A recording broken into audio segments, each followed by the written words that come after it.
ஹாய்ப்பா, எப்படி இருக்கீங்க? என்னோட பட்டர் க்ரீம் ஃப்ராஸ்டிங் பார்த்துட்டு நிறைய பேர் விப் க்ரீம் ஃப்ராஸ்ட் எப்படி பண்ணுறதுன்னு கேட்டீங்க. சரி, டிப்ஸோடையே போடலான்னு யோசித்தேன். அதனால தான் இந்த வீடியோ. ஃபஸ்ட்டு டிப் என்னென்னு பார்த்தீங்கன்னா, உங்களோட போலையும் விஸ்கையும் ஒரு 10 மினிட்ஸ் ஃப்ரிட்ஜில் வச்சு சில் பண்ணிக்கோங்க. ஐசிங் சுகர் எடுத்துக்கோங்க. கோல்டாக வச்சுக்கோங்க உங்களோட க்ரீமை. எவ்வளோ முடியுமோ ஃப்ரிட்ஜில் வச்சு எடுத்துக்கோங்க. அடுத்த டிப் என்னென்னு பார்த்தீங்கன்னா, ஈஸியான டிப்பு. க்ரீம் எடுத்திங்கன்னா எப்படியும் க்ரீமில் வந்து ஃபேட் கண்டென்ட் இருக்கும். அதுவே கொஞ்சம் ஹையர் ஃபேட் கண்டென்ட் இருந்தால் ஸ்டேபிளாக இருக்கிறதுக்கு ரொம்ப ஈஸியாக இருக்கும். ஸோ அந்த சில் பவுலில் ஃபஸ்ட்டு ஊற்றிட்டு ஸ்லோ ஸ்பீட்லேருந்து ஸ்டார்ட் பண்ணுங்கள். ஒரு 1 மினிட் அடிங்க. அப்புறம் அப்படியே கிராஜுவலாக இன்க்ரீஸ் பண்ணிகிட்டே வந்து மீடியம் ஸ்பீடு வரைக்கும் கொண்டு வாங்க.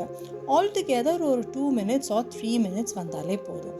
நல்லா பார்த்தீங்கன்னா உங்களோட க்ரீமோட கன்சிஸ்டன்சி கொஞ்சம் திக்கனாக ஆரம்பிக்கும்.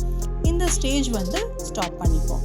நம்ம வந்து இந்த இடத்துல ஒரு 1 or 2 டேபிள் ஸ்பூன்ஸ் மட்டும் ஐசிங் சுகரை நல்லா சீவ் பண்ணிவிட்டு, ஏன்னா இல்லைன்னா மாவு மாதிரி இருக்கும். ஸோ நல்லா சீவ் பண்ணிவிட்டு ஆட் பண்ணுறோம். ஆட் பண்ணிவிட்டு 2 நிமிஷம் தான் அதே மீடியம் ஸ்பீடில் வச்சு நல்லா பீட் பண்ணுறோம். இப்போயே பார்த்தீங்கன்னா நல்ல ஒரு விப் க்ரீம் கிடைச்சாச்சு. ஆனால் சம்மர் வந்தாச்சு இல்லையா, மெல்ட் ஆகும்.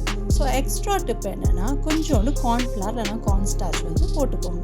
அதையும் மறக்காமல் சீவ் பண்ணுங்கள். பண்ணிவிட்டு இது ஒரு 1 மினிட் மட்டும் அடிங்க. ரெசிபி பற்றி கவலைப்படாதீங்க, டிஸ்கிரிப்ஷனில் கொடுத்துட்றேன்.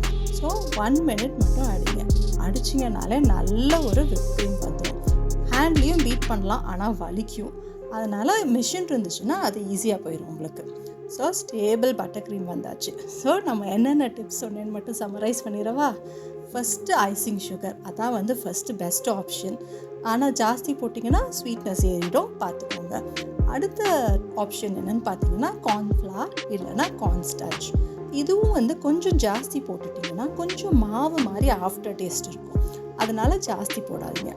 தேர்ட் ஆப்ஷன் தான் பெஸ்ட் ஆப்ஷன், ஜெலட்டின். நல்ல ஸ்டேபிளாக இருக்கும் உங்கள் விப்பிங் க்ரீம். ஆனால் நான் ஜெலட்டின் யூஸ் பண்ண மாட்டேன், அதனால் நான் போடுறதில்ல. அடுத்தது என்னோடய ஃபேவரட் ஆப்ஷன் மில்க் பவுடர். எனக்கு மில்க் பவுடர் டேஸ்ட் பிடிக்கும், மில்க் டேஸ்ட் பிடிக்கிறதுனால ஆட் பண்ணிப்பேன். உங்களுக்கு வேண்டானா இன்னும் நிறைய ஆப்ஷன்ஸ் இருக்குது. அடுத்தது என் ஃபேமிலி ஃபேவரட் க்ரீம் சீஸ். இதுவும் 1 or 2 டேபிள் ஸ்பூன் போட்டால் போதும். கொஞ்சம் திக்னஸ் வந்து இம்ப்ரூவ் ஆகிடும். ப்ளஸ் ஃப்ளேவரும் சொல்லவே வேண்டாம். அடுத்த ஆப்ஷன் இன்னும் ஸ்வீட்டான ஆப்ஷன், இன்ஸ்டன்ட் புடிங் மிக்ஸ். இது நிறைய வந்து ஃப்ளேவர்ஸில் கிடைக்கும். உங்களுக்கு ஃபேவரட்டான ஒரு மேங்கோ புடிங் கூட ஆட் பண்ணிக்கலாம், கொஞ்சமாக ஆட் பண்ணிக்கோங்க. ஃபைனல் ஆப்ஷன் என்னென்னு பார்த்தீங்கன்னா melted white chocolate. Melted white சாக்லேட்டில் வந்து கொஞ்சம் ஸ்வீட்னஸ் ஜாஸ்தி ஆகிரும், ஆனால் வந்து ஃப்ளேவரும் டேஸ்ட்டும் அள்ளும். ஸோ இது வந்து உங்களுக்கு யூஸ்ஃபுல்லான வீடியோவாக இருந்துச்சுன்னா கண்டிப்பாக மறக்காமல் சப்ஸ்கிரைப் பண்ணுங்கள், ஷேர் பண்ணுங்கள், கமெண்ட் பண்ணுங்கள். இன்னொரு வீடியோவில் பார்ப்போம். Okay, tata, bye bye. Thanks for வாட்சிங். See you.